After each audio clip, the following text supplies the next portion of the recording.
What is up, Jamily? Welcome to episode 6 of my revisitations of the Jamiroquai Discography, all 8, or should I say all 9 album releases of Jamiroquai. And in this episode, as I talked about in the last episode about A Funk Odyssey, we're going to be talking about 2005's Dynamite, which would, of course, be Jamiroquai's last major album effort through Sony Music after Jamiroquai would depart in 2005 and ultimately go to yet another record label. But Dynamite itself was a very, as I said 2 episodes ago, noting that Jamiroquai's sound was kind of changing with synchronized and going to the new sound was going more to a discotheque, dance-oriented type of sound.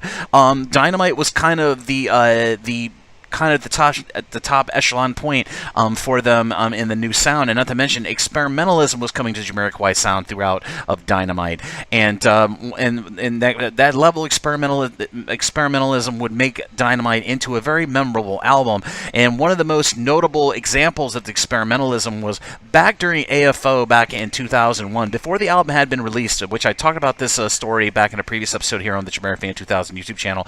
But a early test pressing of A Funk Odyssey back in 2000 got out to the fans via online on the internet before it had gotten mixed properly and released legitimately through Sony Music.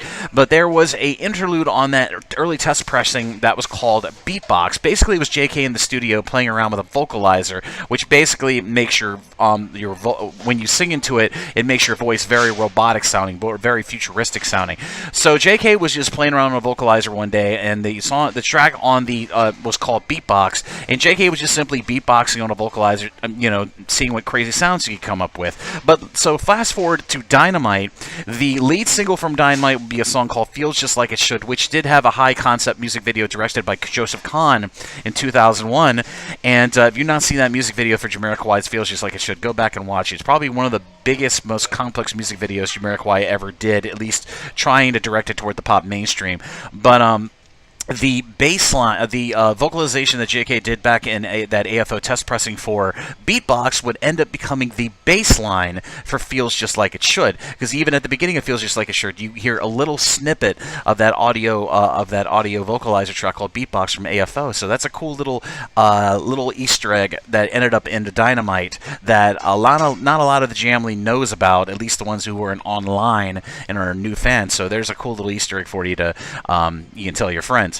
But back to the album Dynamite. Dynamite was a lot of crazy stuff. It was a mixed bag of an album. It was like I said, the most experimental album by Jamiroquai, and Jamiroquai was out the door from Sony, so they pretty much threw caution to the wind and did whatever they wanted on this album.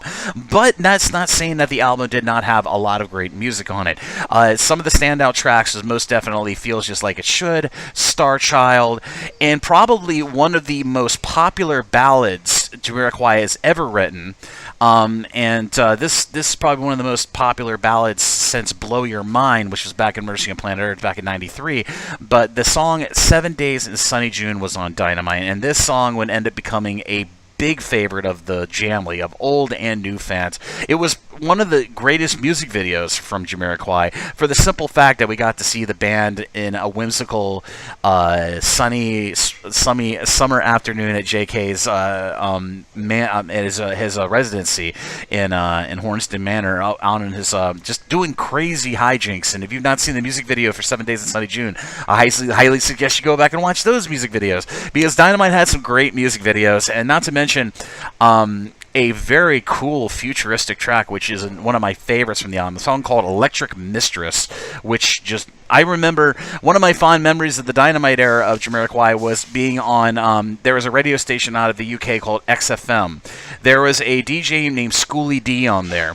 And he just so happened to have there was several DJs that had gotten early copies of Dynamite around 2005, 2006, and they were debuting new Jamiroquai material on XFM radio. So some of my old Jamiroquai members of the Jamily who know me, like John and Jan and Erica, they'll know what I'm talking about. But Schooly D was actually debuting Electric Mistress and a few other songs on his radio station live on the internet.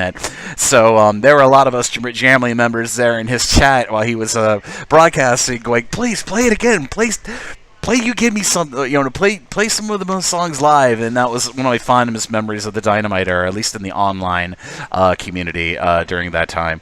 But Dynamite, as I said, was a fun little album. It was a fun, great album. Very experimental in a lot of the stuff they were doing. Another good piece of experimentalism was at the end of the album, and it was just a great album. And if Jamiroquai was going to stay with Sony Music, I don't think they could have gotten any better. Still being under such a, just such under the thumb of Sony all the time. I can understand why JK wanted to leave. So, I mean, they left a very good album catalog legacy on their the Sony side of their catalog of albums. But I really liked Dynamite. I did like the concept of them trying to release a dual disc at that time too. If you don't remember the dual disc, it was a U.S. only release of Dynamite that had a CD and a DVD side to it. So it was Sony trying to do some more very interesting mixed media type of releases with Jamiroquai's music, but ultimately, it was only a U.S. release, and I wasn't sad to see Jamiroquai leave Sony, but Jamiroquai would end up going and trying to reassert themselves on a new record label, and ultimately in the next episode of this revisit series, I'm going to be looking at I'm going to be doing something that I wasn't expecting to do, but I decided to go and do it anyway. I'm going to take a look at their one of the preconditions of Jamiroquai leaving the record deal with Sony would be that the record label wanted them to release a greatest hits album, and Jamiroquai was always hesitant or JK, I should say, was hesitant in that decision of releasing greatest hits. But to suffice their leaving of their 8-album deal with Sony, they made the concession of doing a greatest hits album, and they would have some pretty cool bonus tracks on there as lead singles, and I'll be talking about that in the next episode of the Revisit series here. But as I've talked about in previous episodes of this Revisit series, please be sure to leave your thoughts and feedback on your favorite how these Jamiroquai albums, respectively, have changed in your musical listening palette over the last few decades.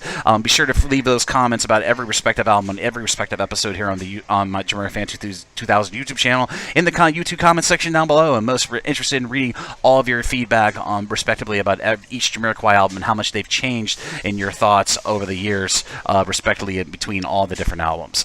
And as always, this is Jamiroquai Fan 2000. I'll see you again really soon with more Jamiroquai related videos here on the Jamiroquai Fan 2000 YouTube channel. Bye-bye, everybody.